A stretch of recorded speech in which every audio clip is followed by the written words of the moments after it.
Hello, my amazing Selma readers. I am so excited to be here. I'm at La Torre Rossa in Itri-Sperlonga. Here's Selma Book 1, and leaving a copy here with Ernesto Bastone. We've had a lovely stay, and I wanted to share a little bit about my process because I always think it's interesting to figure out with other writers how a story is created. And this is where we ate dinner last night, in this little outdoor area. And what's really interesting is, so if you come down here, there are some beautiful tables, oops, over there. And then if you look particularly right here, there's a bit of an amphitheater, and they're going to actually have a jazz festival. Or a jazz concert, I should say, here. So I've been thinking, see, those are hay bales covered in linen to make seats. Isn't that cool? So we're surrounded by sage and olive trees, and it was quite a journey to get here from where I just was, 4.5 hours. And I am going to fill you in on an idea I just got. I'm going to edit it together. For right now, I'm going to take some pictures, and I'll be right back.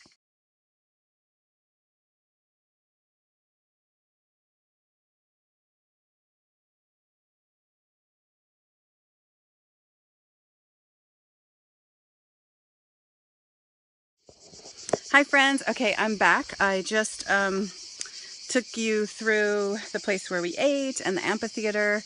And now I'm right next to that in an olive grove. So one of the things I was trying to figure out is how do the characters get from Belvedere Marittimo in Calabria, where I shot, did that video for you from the olive grove, to Itri-Sperlonga, where I am now. And I don't see the characters driving, even though there are some driving scenes, believe it or not, involving magic in Chicago. And so when I was just here, I thought it might be fun for you to kind of get a sense of how I start to get ideas.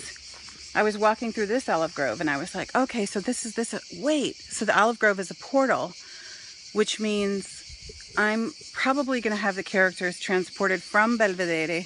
I realize there's a few spoilers, folks, but consider them teasers.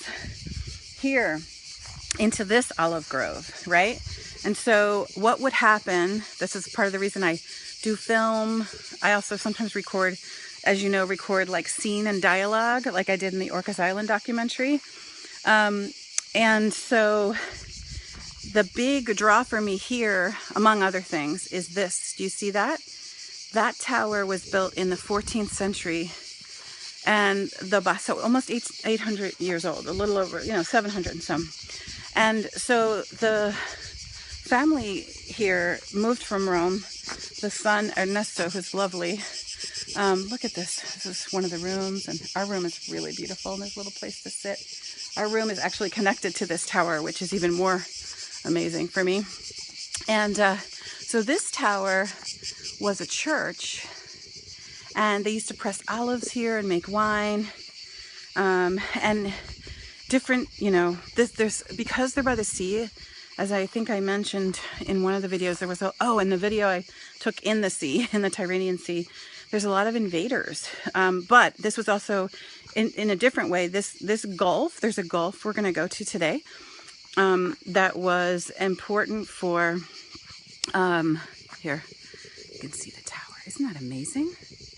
So I'm going to take you inside. The gulf was really important for trade, Ernesto was telling me.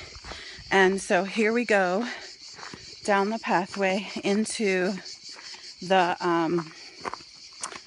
tower, and I'm going to show you, there's a fresco that used to be part of the church. I'll show you where the olives were pressed, and then where the pulp comes out, and then the oil, it's like oil and water, and then the olive oil would rise to the top and they'd scoop it out. A lot of work, right? I think those are some sort of cicada. Look at this. And then this is just from like a magical perspective. There are rosemary bushes like bigger than the giant, I don't know what monster. Just amazing. So I'm going to take you in to the Red Tower now. And this is a glimpse of something that is going to be pivotal in the novel, because our adventurers are going to have to uncover some really important things to save some people. I'll just leave it at that. I will not tell you. So this here is the olive press.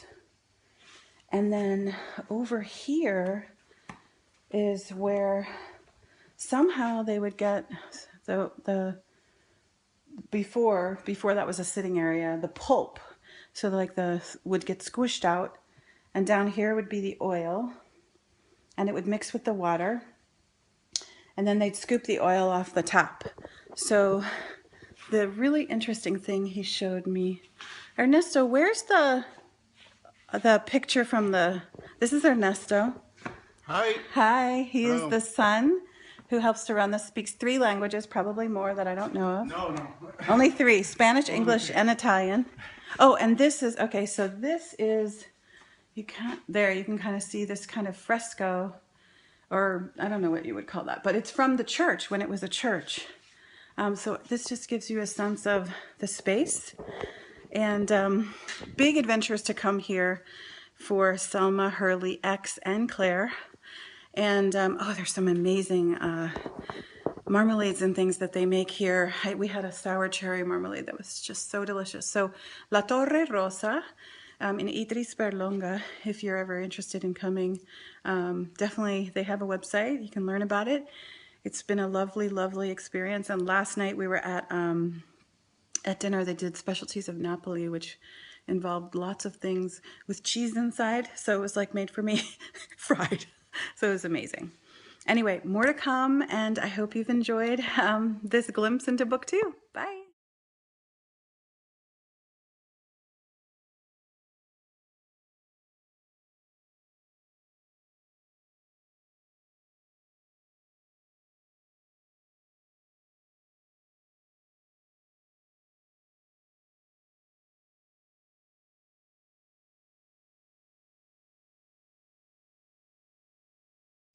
One last quick video from the olive grove. I figured out the whole portal piece, and now I actually took specific pictures of the specific olive trees around where I envision our adventurers landing once they go through the portal. So that works out really well because I have a lot of detailed pictures from the oliveto, is where like a grove of trees.